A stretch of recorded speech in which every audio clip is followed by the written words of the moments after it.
All right, welcome everybody. This is the weekly live stream that we do. This co-stream is on Brian White's Future Ozza channel as well as Nick Gibbs Investing Against the Grain. This is a fun show. We've got lots to cover. If you think you already know and you're caught up with everything that's happened in the last 24 hours, you might be surprised. So first, most of us know that Tesla started with the very first Robotaxi was spotted in Austin with a driverless kind of a vehicle. But now there's a second video. Elon then came out and talked about June 22nd and June 28th. So we'll cover all that. Welcome, Brian, and welcome, Nick. What a fun treat. What a nice gift for us to get on a quiet Tuesday. I feel bad for all of the queue who now have to get out there and move the goalpost yet again. Move the goalpost. They're getting their steps in, so I guess it counts. Yeah. We got Yashu Sharma joining us. And I asked him specifically because Elon Musk reposted his post. I'm going to get to that right now. So let's get going here. So you've got, first of all, new video. This was of last night of another second video of a Robotaxi spotted, this time at nighttime. Let's watch this. Turn down the music here. So you're going to see this. This is as we watch these, it's going to be kind of cool to see this come up, this one, and eventually they'll be so commonplace, nobody will care. Yeah. What do you guys think about the look of it? I mean, the Robotaxi, I first of all, I don't like that logo, and I think it's weird that it's just on, the side, but who cares? I don't have an opinion on the logo. I think it's fine. I think it's sufficiently subtle. I don't know if you want to draw too much attention to the vehicles, making them all gold, for example, when there's only 10 of them and they would be a good target. Because pretty soon, I mean, you reach a point where, it's easy to give the one finger salute to Cybertrucks because they are sufficiently recognizable and rare. But if you tried that with Model Ys, you're going to have a tough time keeping up. Yeah. Let's take a look at some more information here and then we'll take this out. Okay, so Elon posted this late last night. He said, Austin is much better than LA for Robotaxi launch, LOL. He's probably referring to the Waymo cars that were set on fire with a riot, maybe other things. Owen Sparks asked him the question, when do first public rides start? We're all drooling over that. One tiny clip from today, LOL. And he said this, tentatively June 22nd. So June 22nd could be the date when they start doing public rides. We're being super paranoid about safety, so the date could shift. First Tesla that drives itself from factory end of line all the way to a customer house is June 28th. Again, all of this is tentative, but boy, he finally gave us two big dates, June 22nd and June 28th. Yashu, you said this, you don't get it. It's one car today, 10 by next week, million by next year. Tesla didn't just solve robotaxis for a unique fleet. They solved it for the entire hardware stack. Elon liked you so much, he reposted it. He likes to repost you. I don't know why. He loves you. Actually, you've been involved in all the big, like you were part of the shareholder thing and Elon talking about AI ownership. You're the guy. I don't know. I think I live in a simulation. I hope everyone's doing well. What'd you think about yesterday's events? Yeah, well, interesting times. First, I think obviously it's just one car for now, for sure. Like, people are, I don't want to get ahead of ourselves and, 10 next week, million next year. That's still what I think their goal is.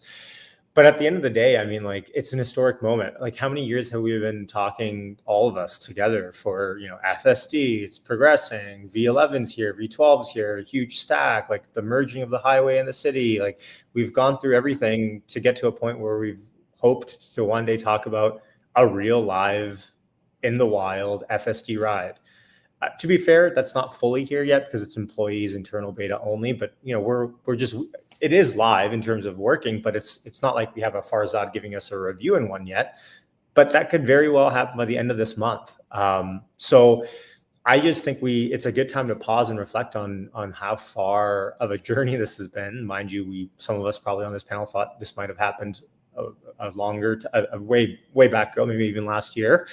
But that's fine. I mean, FSD is such a transformational technology that, a year or two, 3-4 years here or there is not the end of the world if Tesla can do what they're doing, which is solving it at a software AI level, and then they can replicate that across all of their devices, aka cars. So just a huge week overall. Like it's hard to overstate it.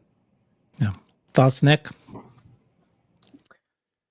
Let me be selfish real quick. Herbert, this time last week, do you remember how someone said it would play out exactly the way it played out? Let me set you up, dude. I've been saying this the last few days, and I completely I should have mentioned right off the bat. So last week when we did this live stream, at the end of the show, I think you left already, Brian. I love it when somebody says, in this case, Nick says, I have a theory. Nick said, I have a theory. Love it. What's your theory, Nick? And he said, I believe that Robotaxi is already happening now. That they didn't make a big deal out of it, that there are cars already driving around, maybe 10, but that no one has yet caught it on video. Nobody's caught in video. At any time, we might see it. And not only did that video eventually drop, right? So they have been doing it, but also one of the Tesla AI team members posted, she said, like something like, I was wondering when social media will finally pick this up. So she's basically confirming that this has already been happening. So it could have very well, I think, Nick, you were saying, they could have very well launched this on June 1st. Now, of course, we're all celebrating June 10th, but it could have already been happening. It's just nobody caught it. Yeah, Nick, you are hitting out of the park in the sense that you've made a number of predictions that have turned out to be right. So I love it when anybody says, I have a theory. Well, let's just hope my leaps turn out right. Yeah, no, this is exciting, guys. This is just a monumental day. It's or week, month, whatever you want to call it. And it's, I keep stressing this, that we've gone through all these. I think like the next big issue for Tesla is going to be this quarterly earnings in July. But it seems like, as I already see Brian squints, but we've clearly moved past the quarterly numbers, right? Tesla's been given okay, we get it.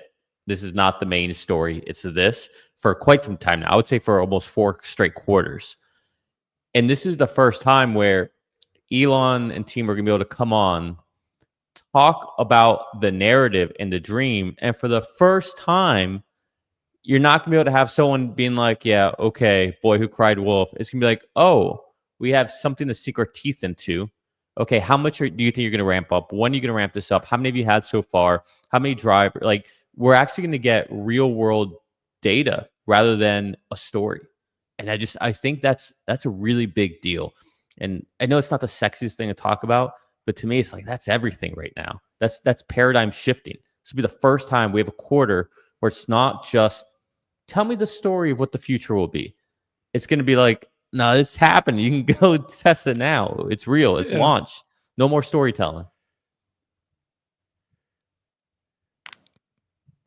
Yeah. Well, and that's the thing is, I don't think the analysts are going to be too quick to announce what they're thinking in terms of valuation. But now they know it's time to actually look at it and start thinking about it. And of course, the range of it is going to be insane. It's going to be all over the place, anywhere from some might assign a negative value because they're spending all this money. They're not generating money. They're adding new liability. And then, of course, you'll see the Cathie Wood type valuations that put it much, much higher than that. And the reality could be somewhere in between or even higher than Cathie. We don't know yet. But at least we've got a starting point. And yeah, the question will be, how much is it scaling? I was telling Herbert earlier, we don't know what Waymo's ratio of cars to drivers is. That would be valuable information for analysts to know, but it's for some reason unknowable. It is not 1-to-1. We know because cars get stranded and sometimes take minutes for a supervisor to come in and address it. And maybe they're reviewing the footage during that time. We just don't know. But it is all starting to happen. And I'm just excited to see these guys so aggressively moving their goalposts. It's very, very interesting times. I might fly to Austin on June 22nd, and I know he said that these date might still slip and so forth. But boy, this idea that the public will be able to hail a robotaxi, I'd like to be one of those first people. Yeah. Well, you were also at the Robotaxi event, so I guess you probably should get an in. And everyone recognized you there, I heard too. So, Yeah. one thing I want to say about Brian, you make a good point. And I said this on my video this morning. The analysts on Wall Street that had their head in the sand about this ever happening, and the majority of them do not model for this, right? Are going to spend the next few days and over the weekend coming up with some sort of model to talk to their clients with. There's a few analysts that like Morgan Stanley is funny. I mean, Adam Jonas, he at one point 3 years ago, he projected out an eVTOL business for Tesla and what that could mean. But he talks about robotaxis like whatever, right? So it's going to be interesting. I think in the early next week, we'll get a slew of upgrades, is my guess, for Tesla. Just for the sheer fact that it's additive to Tesla's current business. So if over the weekend, everything goes well, we start to see more and more of these videos come out, you just can't be a credible analyst anymore and not have a portion of Tesla's business, even if it's $10, associated to Robotaxi. And so what I think the strategic play here is, if you're an analyst, you don't want to be the one analyst that doesn't have it in a week's time. Like, you need to be cutting edge and show your clients that you're up to date and you know what's going on with the businesses that you follow. So there's this degree of like, you don't want to be the last analyst. So there's going to be kind of a flurry coming up. And then on top of that, you don't want to be the analyst that gets it the most wrong. And I think if you've been proven wrong already where you didn't model any of this business out, it'd be it'd just be a bad look if now you try to put out a note and it associated a small Austin 12 beta test group for the next year on Tesla or something ridiculously low. So I think there's going to be kind of a tsunami of upgrades, I think, in the next few weeks. You think so? What I'm worried about is that they will do upgrades, but what they will do, I'm trying to remember that I can see this guy's face right now, the analyst, where they will say, yes, we believe in Robotaxi, but it's not till 2040, and there'll be lots of competitors, and it'll be a small market share. So yes, Tesla will do this, but Yeah, are you talking about Gary Black? No. There's another. No. There's another guy.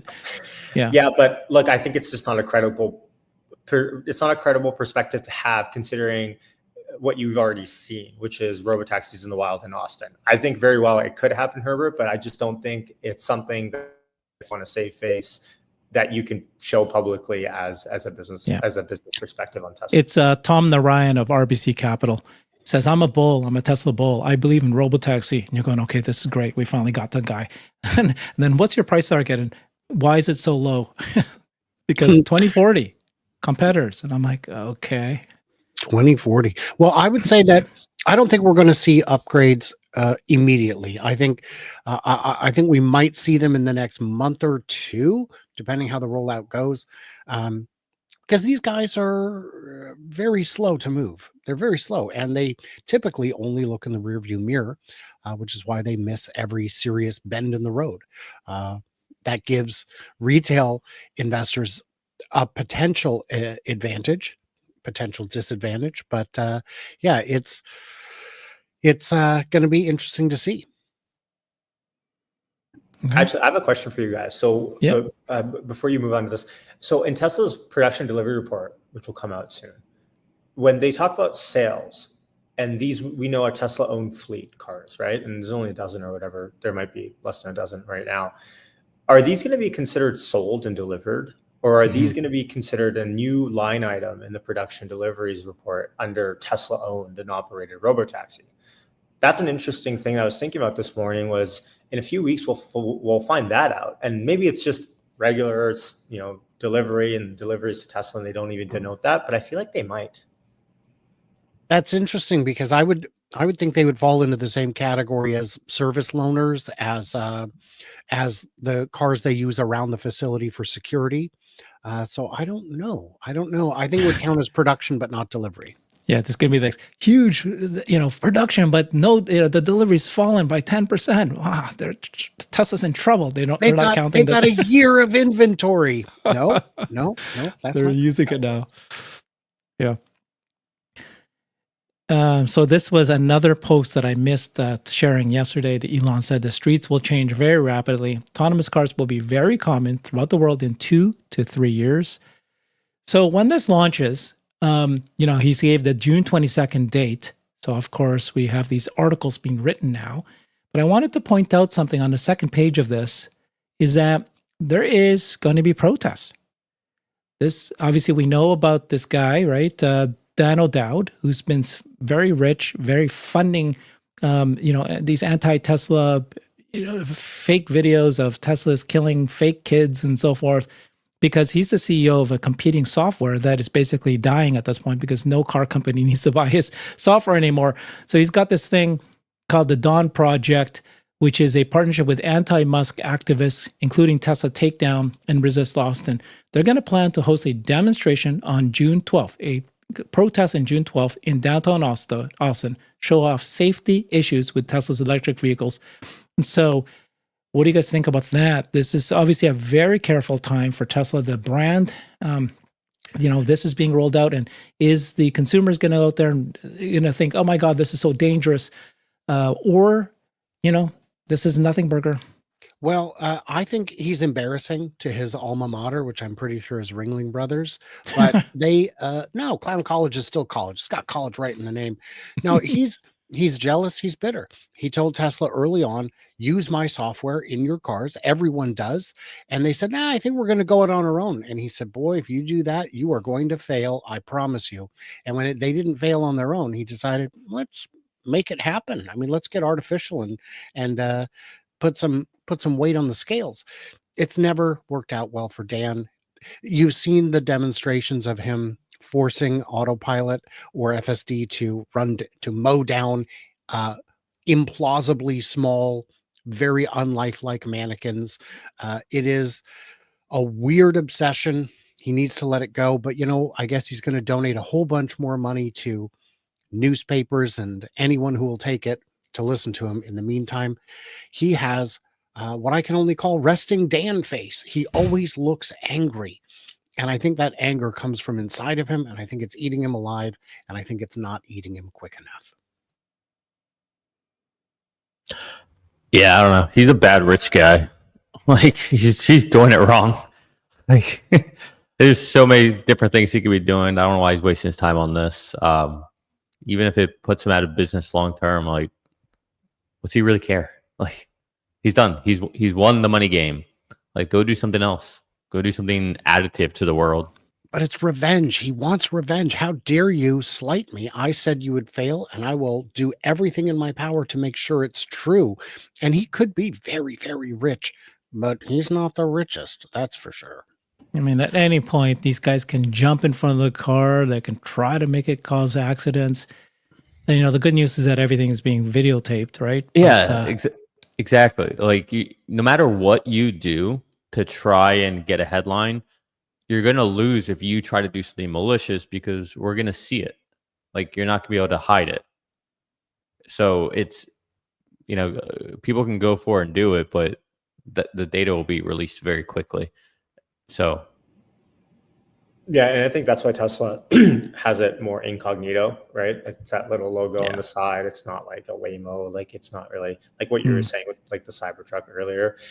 I think that's probably the strategic move, right? I think we all agree that we've seen idiots with burning down Waymos and all these protests, like just stupidness going on. So yeah, I definitely don't put it past that being a media. I mean, the media probably already has it drafted, right? Like Tesla Robotaxi gets lit on fire amidst protests of anti-billion. Like it's already written up. It's just they're waiting to publish it. So yeah, it's probably going to happen. But like you guys were talking about, Model Ys are dime a dozen everywhere that you go. If you have it pretty incognito, someone's looking out for it, and they're going to get into the car. They'll see it, but everyone else might not. So I was just gonna ask real quick, like Brian, Yashu, Herbert, you guys are kind of in the Tesla community, right? Do you guys know if anyone? That was a joke, everybody. Do you guys I know like if thank you. If anyone's thinking or planning on getting a drone and following the Robotaxi around, just Hmm. I mean, Not I feel yet. like Yeah. that's hot content that would be consumed by everyone. Yeah. Well, we know that Josh is physically there right now, right? And we know JC Christopher drove all the way from Houston to Austin, and they're going around. We know Farzad is out there. They're Brazil- looking for this at this point. Yeah. A number of people are out trying to find them. My concern would be the range on a drone is nothing compared to the range on a Model Y. You can get, 20, 30 minutes and then Yeah. have to call off the chase. But We get like 10 drones. One picks up or the other one, like I think it'd be easier to just follow it. that too. I think it'd be easier just to wait 2 weeks. It'll be like, a Cybertruck, following a Cybertruck around. Like, it was cool the first time, and now it's like you see them everywhere. But yeah, I know what you guys. I mean, I guess we're in the content game. I probably shouldn't be saying that, but Yes. Well, it's not even for that. I just think it's our first sighting. It's the Robotaxi and all that, but it's our first sighting of this new FSD version we haven't seen. So it'd just be interesting to see how it handles certain maneuvers.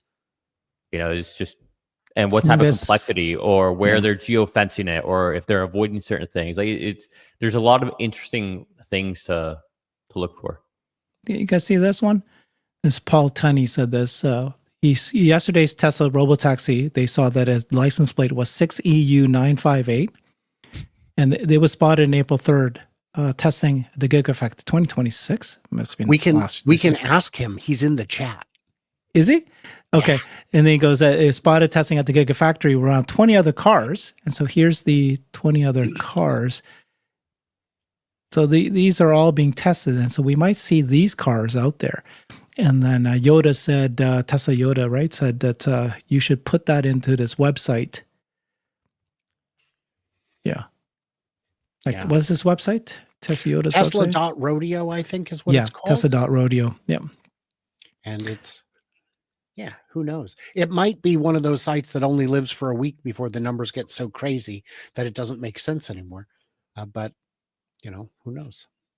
So Yashu and Nick, you guys follow this stock really well. You guys are you do both long-term investors and short-term traders.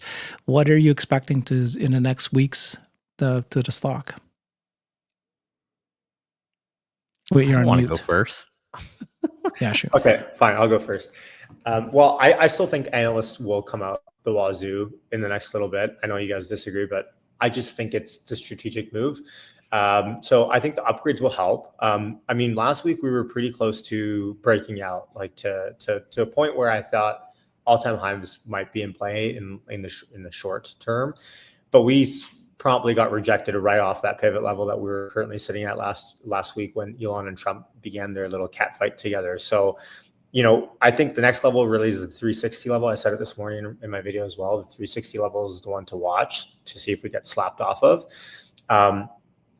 Tesla is, also susceptible to macro. There's that China-US trade deal currently.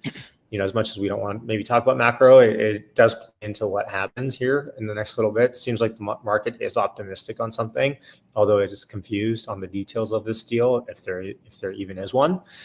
I don't even know really what to say about analysts, because on one side, I definitely think upgrades are coming, but on the other end, like, very few analysts actually make a material difference into the stock. Like, I would say Morgan Stanley Adam Jonas is a big one.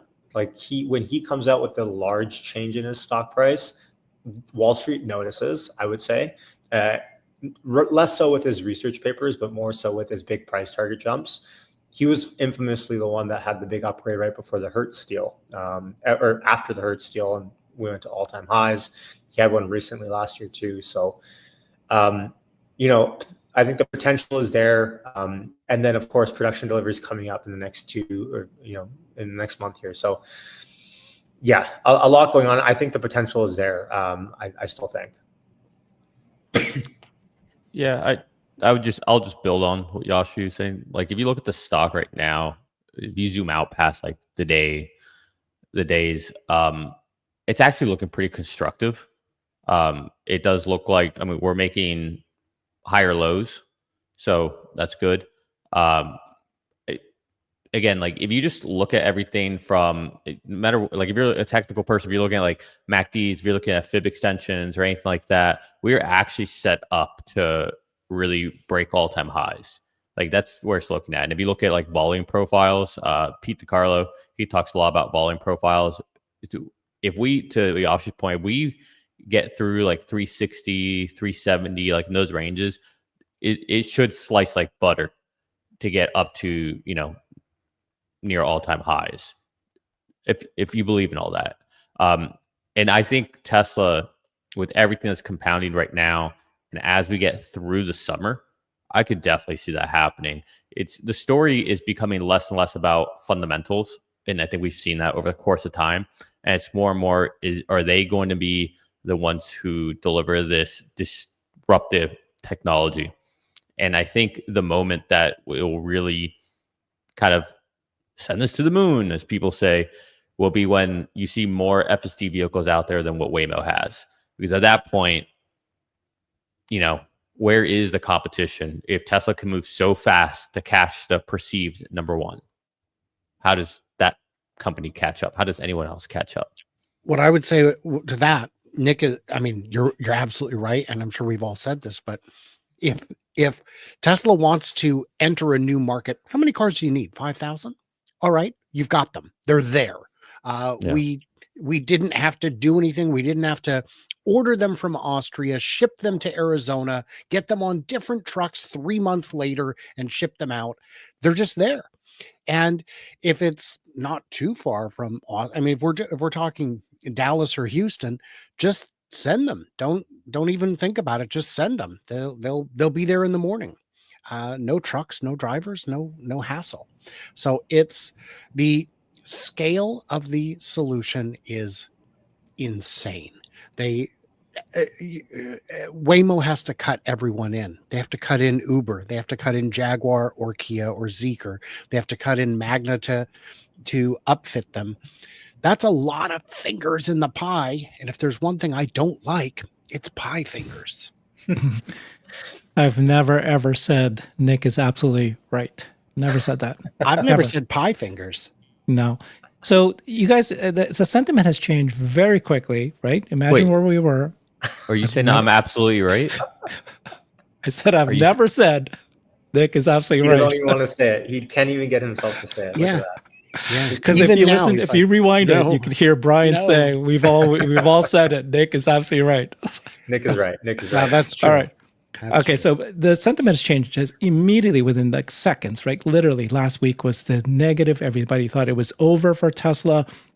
Now, Elon posted this today. I regret some of my posts about President Donald Trump last week. They went too far. President Trump replied saying, "I'm open to reconciling with Elon after seeing his latest post. Elon knows I love him. JD knows this too. I give the best and biggest reconciliations. Everyone knows this." And he also said, "I guess I could. This is before, but we have to straighten out the country. I have no hard feelings." I was really surprised that happened. I think he feels very bad about the things he said. So you've got kind of these guys making up. Sounds like it was a really good makeup. And then you got this, right? President Trump posted this morning. "Our deal with China is done, subject to final approval with President Xi and me. Full magnets, necessary rare earths will be supplied upfront by China. Likewise, we will provide to China what was agreed to. Chinese students using our colleges and universities, we're getting a total of 55% tariffs. China's getting 10%. Relationship is excellent." So Nick, you're our go-to guy. You've got the economy. This is the economy, right? The macro looks like that if the China-U.S. spat is resolved, then you got Elon Musk and Trump making up. Then you've got Tesla launching Robotaxi. And then now we're just waiting for moves in the interest rates. But things are looking like within just a few days, they've changed. Yeah, I won't lie. Today's numbers on inflation, it was like, it felt, we talk about like simulations, like, man, things don't ever just go right. And it's like everything is just going right. Like, if this whole Elon Trump thing didn't happen, like I'm convinced that we would have broken past 360. But for some reason, like just seeing where we were and where we are now, and in that time span, Elon Trump have made up constructively. That whole thing could have actually been better for Tesla and Elon because it's distanced him from that party. So maybe there'll be less attacks on Tesla or something. I don't know. Maybe on the margins. That could have helped. But now it looks like we got a Mexico deal going. Looks like China might be all set and done. It just things feel more constructive now. And then you have this news about where we are right now with robotaxis. There's not a lot of bad news out there at the moment. I mean, obviously we got LA burning down, but in the big scheme of things, there's not a lot of bad news out there when it comes to the market. The next thing is just the Fed, and I still don't think they're going to cut, even though I think they probably should. But the bond market is saying that they're fine to hold where they are. Nick, can you tell us what the inflation news is? Yeah. CPI came out today at 0.1 versus expected 0.2. So that is CPI is just like That's a whole 0.1 better. Yeah, it's right? a big deal. Better. Well, better. If you have 0.2 a month, that's 2.4 annualized. If you have 0.1 a month, that's 1.2 annualized. Yeah. So that's a big deal. And the Fed's target since like 2010, 2013, they decided that 2% is the magic number. So anything above 2%, they deem as bad. Anything below 2% is good. Or actually, below 2% is not good, actually. Right. 2 is the target. So it's not bad numbers. It could have been very bad in their direction, and it wasn't. It's great numbers. Yeah. It's great numbers, and I don't want to say anything debunks anything, but what we've seen so many times, just like when people try to predict like Tesla's price target or any company's price targets or how the earnings are going to go, everyone's always wrong, right? Like all these geniuses on Wall Street, they're always wrong. Everybody's wrong. We're always wrong. And one of the things that people have prognosticated on is that these tariffs and all that is going to create inflation. And instead, we're seeing the best numbers we've had on inflation. And the narrative has been, well, it just hasn't come in the numbers yet. And month after month, it keeps being the same excuse. And now it's looking like we might have just enough deflation to make anything with the tariffs be not only inconsequential, but to be additive towards the story of lowering inflation. So that takes a big risk off the table. Now, I think the risk is to start turning towards, is the Fed going to be too late?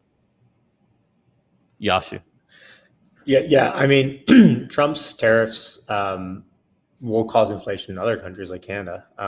But anyways, I think one aspect of this that we have to consider is the weak labor market because of this, right? Jobs numbers, those will deteriorate. But at the end of the day, inflation coming out, CPI coming out, cool, great. That's awesome. And the market liked it. Like you said, everything's good right now. But here's what I'll say. I mean, we're one tweet away, and we know this from what happened last week. And I hate saying this because it's such a nothing burger statement, right? It's like you're on the fence when you say something like this. You're not declarative for pro or con. You're just trying to sit on the fence. But folks, we are one tweet away from anything. Like we saw it last week.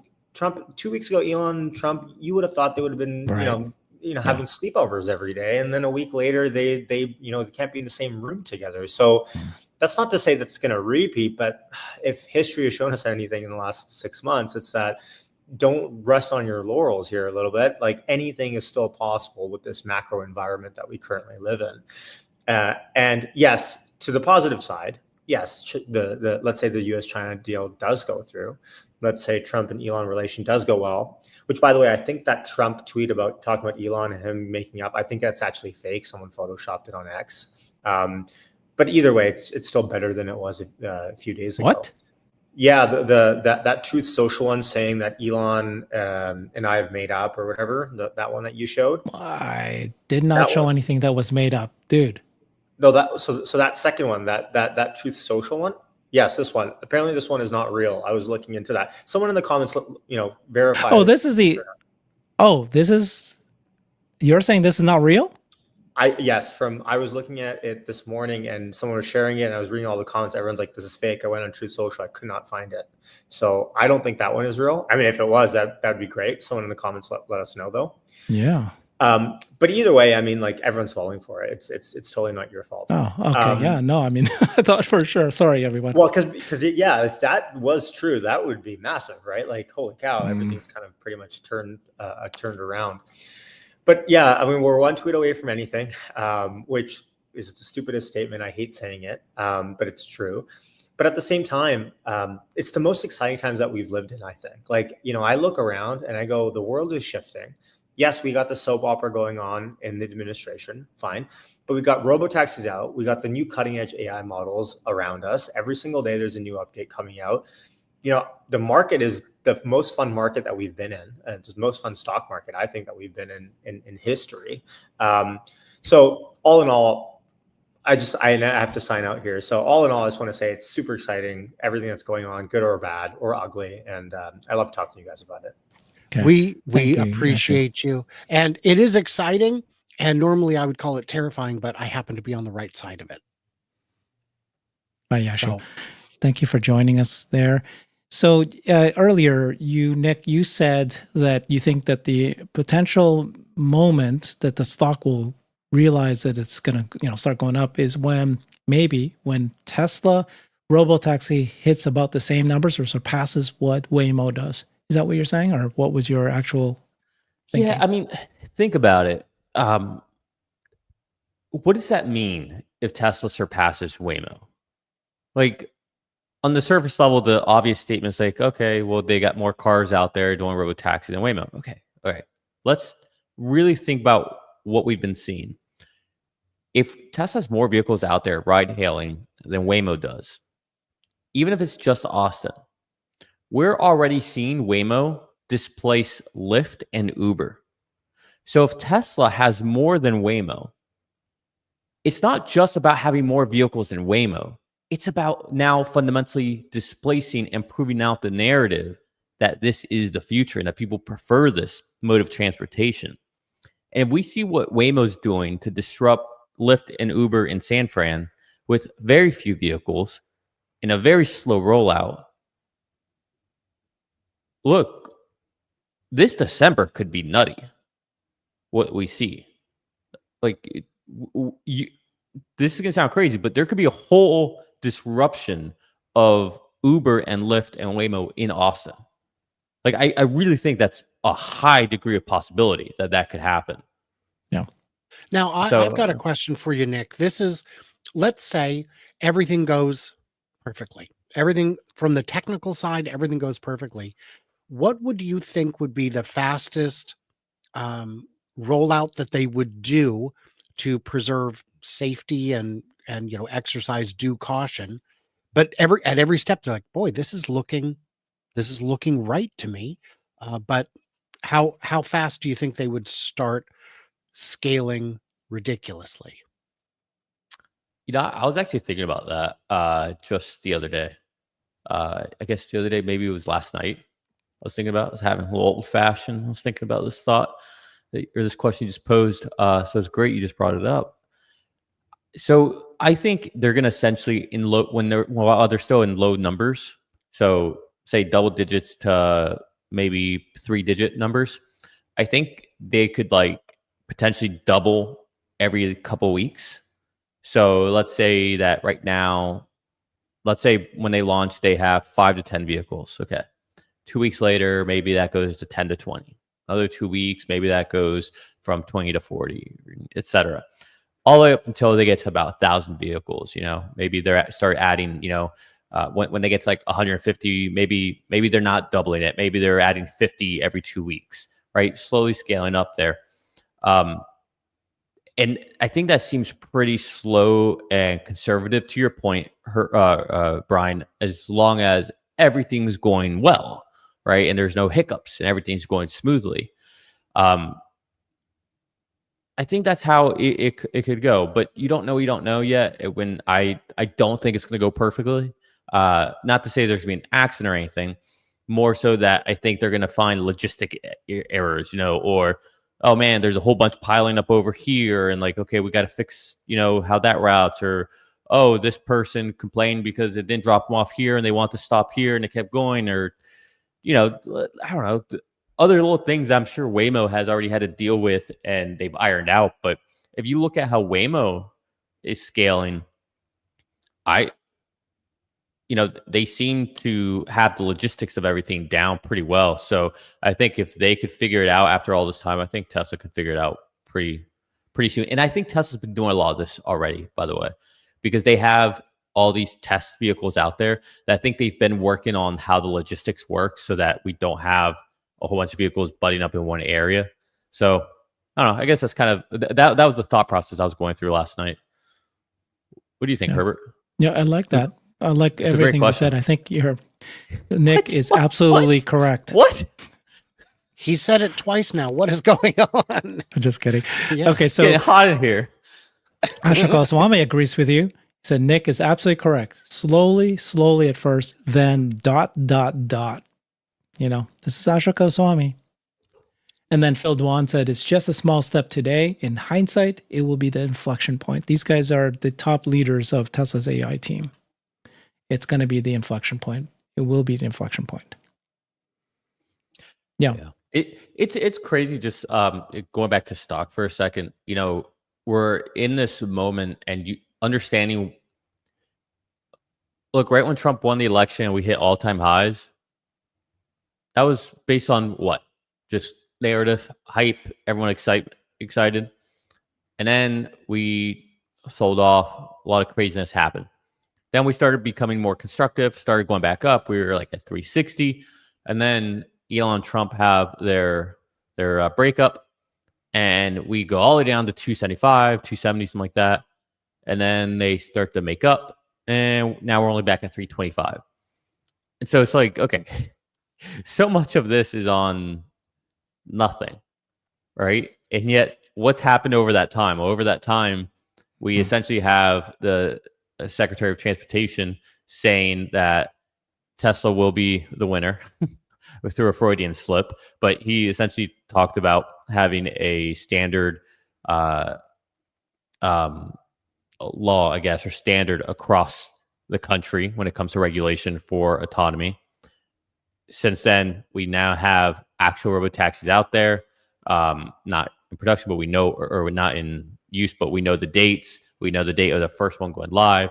Like, material things have happened that haven't set the stock up, but the drama and the excitement that has moved the stock. So it's kind of an upside down world we live in, where the things that actually matter haven't really seemed to move the stock. That's very well said. Yeah. I don't have anything to add to it. I didn't see anything material that moved it after the election, except sentiment, like you said. So I think,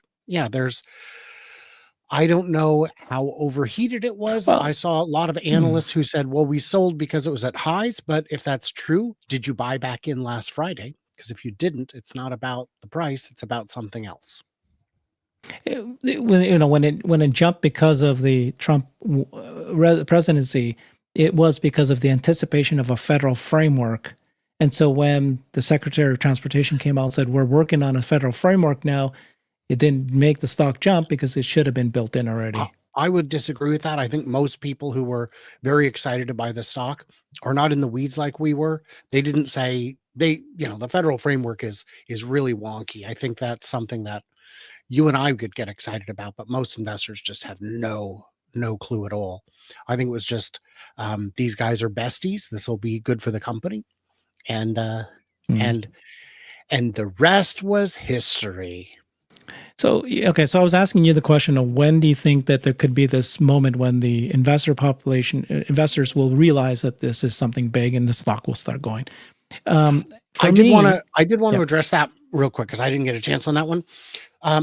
I agree that when it's bigger than Waymo, but the problem is if we're using gray Model Ys, it's going to have to be a lot bigger than Waymo because those things, I don't know if you've noticed, but the LiDAR is fairly noticeable. If you look real close, you can just see it there. So those stick out like a sore thumb. If the cars were gold, they would also be very visible. you could probably get 90% as many and it would look like an equal number. But if you're doing gray Model Ys, you could have 3 times as many and people might not even notice them. Yeah. So if it's perception, they're not as easy to perceive. Yeah, I think Yeah. I think that would probably be either in an earnings report that where they list out the number, or just a post on Yeah. X saying we've officially launched our 1,000, right? The same way they do it. We've X amount of batteries, X amount of deliveries out of Berlin. Yeah. We just launched our 1,000th, Robotaxi in Austin. Like those are gonna be the cool updates, right? Like when it's like, oh, San Francisco, we just launched our 2,000th Robotaxi. Oh, Atlanta, we just launched our 1,000th. Oh, Chicago, we just did our 9,000th. Like those are gonna be the cool ones. Yeah, so Elon himself was interviewed, and he had said that he believes that there's going to be a Chat GPT moment, and he goes, if it's going to be this year or next year. I don't remember when he said this. But when I think about it, I'm being very conservative at this point. I don't think that there will be something that's going to make the stock move. And so you've got a soft launch, and then they start showing that Tesla will start showing that there is, paid robotaxi rides. And I think that, like I said earlier, analysts will model it, but they're not going to add huge, valuation jumps just because of this, small ones. Then they're going to go, well, yeah, Waymo is already in all these cities. Tesla will do this. Then they'll keep growing, and they'll be half higher than Waymo, but they'll say, show me when it actually materially impacts their earnings. And so investors will be very, very stubborn. They're not going to jump into the stock until the second half of next year. So while so many of Tesla investors are going, oh my God, I can see the stock jumping today, I'm not so sure. Now, I think you said, but you're saying, Nick, which is that the stock could get up to all-time highs. Yeah, I think I can see that happening maybe by the end of this year. But it did that already, even with or without, like we were saying already, actual milestones being hit. Yeah. So I don't. If there's one thing I've learned about Tesla, is it doesn't really move on big fundamental foundational things. Yeah, it doesn't move on. Wait, Austin finally opened. Berlin finally opened. It doesn't move on. The new Model Y's out. It doesn't move on any of these things. It moves randomly, right? Like, oh, Hertz is going to buy vehicles. Oh, let's run. Oh, the election's over. Oh, let's run. All right. It's like these moments that are just so inconsequential to the actual business. And I think Wall Street gets too hung up on that. And so it's more like it's just like, how's it flowing? Like, what's the rhythm? What's the current which way is the current going at the moment? And right now, pretty much since December 18th, the current has been in a downward trajectory. Now, starting about 4 weeks ago, May 23rd, May 16th, we are now flowing back in upward momentum. And so it's very constructive at the moment. And if you look at the last time we had this upward flow, it was on May 17th, 2024, and it lasted all the way up until January 31st of this year. So I believe that, I don't know when, but I think we're in an upward trajectory. It's going to be noisy. It probably will be, but at least through the end of the year, I think we're going to be very constructive on the upward side. And again, I do think we can hit all-time highs to maybe like $600 a share. I think that's kind of our range. Yeah, so Elon was talking about a Chat GPT moment, which I don't think necessarily refers to the stock, but this sudden realization by the consumers, by the general public, that this thing is possible. In the Chat GPT moment, is AI is actually here, and they're smarter than humans. In this case, it's like, oh, cars can self-drive now. But is that going to happen June 22nd when Tesla says I can do paid robotaxi rides? I don't think so, because Waymo's already done that. Is it going to happen June 28th when the first Tesla car comes out of the factory and drives all the way to the customer's house? I still don't think so.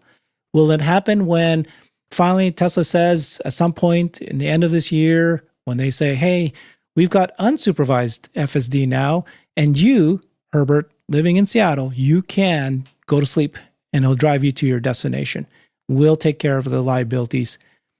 Just it's not part of Robotaxi. It's just me owning my regular Tesla, but they will say it can do unsupervised. Is that gonna be enough? I still don't think so. What do you guys think about when could the actual public realize cars are actually driving themselves? So I don't know that we're going to get unsupervised on our cars this year. I think that might be too big of an ask, because if there's any amount of supervision required, I think managing the scheduling for the supervisors would be too, for the remote operators would be too complicated, and it would result in outages where you go to turn on FSD and it says only supervised right now. There's not enough. Anyway, your call is very important to us. Please stay on the line. But I don't know that would absolutely, if everybody's car, if there are millions of them rolling around everywhere all the time, that would be, forget the stock. That just changes society, but also the stock. As far as the ChatGPT moment, I do think it's going to take a while to have, I guess it just depends what you mean by that. If you mean like where all of a sudden there's this like really big excitement about this, I do think that could come this year to early next year. But what's it going to take? It's not going to happen by people buying Teslas and then buying FSD. The reason ChatGPT was able to happen is because the barrier to entry was you had to have internet and a computer. Yeah. And the cost was free. Anyone could test it out. That was the barrier to entry. So if you have to buy a Tesla and then subscribe to FSD, those are very, very high barriers. That's $30,000 to $60,000 barrier to entry. With Robotaxi, a ChatGPT moment could happen in Austin. Not around the world, but in Austin. Because the barrier to entry would be so low. You don't have to own the Tesla. All you have to do is pay per mile, and it's cheaper than Uber. It could happen in San Fran. It could then happen in Atlanta. It could happen in Miami, right? And I think it'll be ChatGPT moments pocketed. But I think the real universal ChatGPT moment comes when there are cities where people, hey, I was just in Austin and I live in Raleigh, North Carolina. Why the hell don't we have this here yet? This is insane. Why am I paying so much? Like, get it here. We saw the same thing happen with Uber, where people were like, citizens were complaining to their leadership saying, hey, get us Uber here. Like, this is insane. What are we doing? I think that will be the real ChatGPT moment. But you'll have pockets of this ChatGPT moment in different cities as it launches. I love that. The idea that, oh my gosh, I'm going back to my home. I have to deal with human drivers again. Yeah. I have to drive myself again. Okay. Well, yeah, that will be a big moment.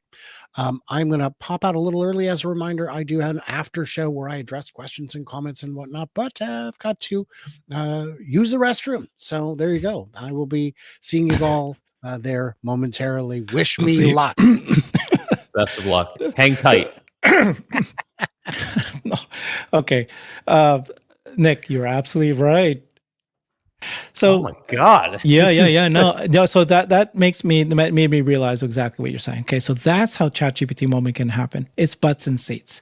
So when Tesla launches Robotaxi in Austin and a regular consumer, I've already been saying this the last several weeks, right? Right now, the Tesla fans are those who have bought a car. And those are the ones who become believers because they experience the car. And then every once in a while, you will ask a friend to, you take a passenger and they'll go, my God, this is a different experience. This car is definitely different than others out there. It's better. But it's limited to people who are willing to buy a car. And then every once in a while, somebody will showcase FSD to a friend and they'll blow them away. Once Robotaxi launches in Austin and people gets in there, and they hail the car, and they're just a regular consumer paying, $2 to $5, $10 to get a ride. They're going to go, this car is amazing. This car is driving on its own. And then to realize they can actually buy this car, not like the Waymo guys where they're going, clearly this is a science experiment that costs $200,000, $130,000, $50,000, and they're not selling it to consumers. But then this guy says, what? I can buy this car and it's driving itself? That's when, every single day, every single ride, is going to blow people's minds. They're going to share that. They're going to talk to friends about it. They're going to use it. So only when it expands in Austin, and then once it expands city by city. So it depends on the rollout. If this rolls out quickly, I don't think it's going to happen this year. It could happen by the second half of next year. I'm still back on that. That's when the moment will happen. That's when the world realizes it's here. I think the world will realize it ahead of time before Yeah. before that. I think, especially look, if Tesla launches in Austin, San Fran, and one other city that's not one of those, which I think will probably be like Arizona, somewhere in Arizona, or maybe New Mexico. I don't know. But I think that'll show like, okay, it took Waymo how long Right. to go from cities 12 and years. Tesla, Yeah. and Tesla just went to 3 different cities this In quickly months. and Yeah. in months. And if they end the year, or let's say they start, so Q4 ends in December, let's say during the Q1 earnings call 2026, you have them sitting there saying, we anticipate going into these cities this year, and it's like 30 different cities. Like you don't need to wait for it to happen. All you need to know is what the roadmap is and what cities and how many vehicles they plan on adding in the current cities. And, you just, Yep. Wall Street Yeah. will get ahead of this eventually. It's They'll get just, ahead I of it think, once they see a massive jump. Like Tesla goes, okay, we have 1,000 cars here. We're going to do 5,000 now. And then we're going to what? 5,000. And yeah, because they've got they're not limited by the cars. They're limited by how fast they. The other thing you said a long time ago was that I was asking the question, when will Tesla cars get a bump in sales, because it's this ability to drive itself becomes a demand driver for the sales of new Tesla cars. And I think you said it, which is like only when you yourself can put your car into a Robotaxi network and make money out of it. But for that, it's all theoretical. But as soon as they allow Tesla owners to put their cars into their network and start making money, at that point, that's when, for sure, Tesla cars would just go off the shelves at this point and skyrocket. People will buy that hand over fist because they're going to make money. It's not an expense anymore. Do you think people get ahead of that too? Yeah, I don't disagree that will have a amplified effect on sales, but I actually think vehicles will start to.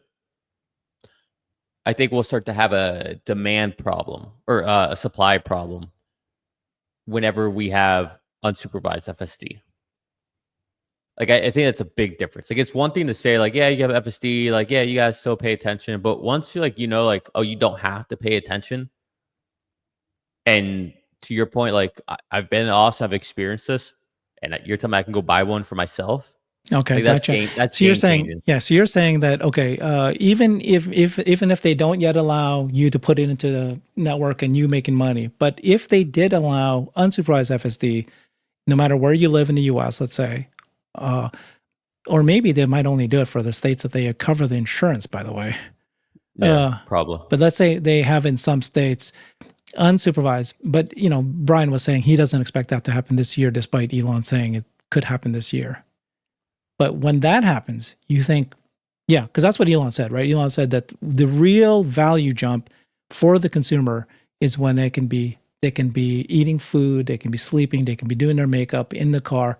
That's when you really have the real value, not just what we have now, which is it's driving for you. It's obviously very valuable to us, but you still need to be careful and watch it. But as soon as they say, hey, you don't have to do that anymore, that's where people go, my God, I can sleep or I can work while this takes me to work, LA traffic and all that. And Tesla will take over the liabilities if anything happened. And you yourself trust it, And not just that, like, again, even if you can't put it into a network, but I can buy this and I can have it send my son to soccer practice and have it come back home.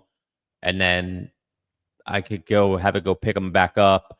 Like things like that, you can have it personally. It's like your own personal chauffeur, something that, used to be an elite privilege and a very expensive privilege is now essentially democratized to anybody can have their own private chauffeur. And I know a lot of people who won't use FSD just because they still have to pay attention. Like, oh, what else am I going to do? Like, he yells at me every 2 seconds. But the second I can do this, game over.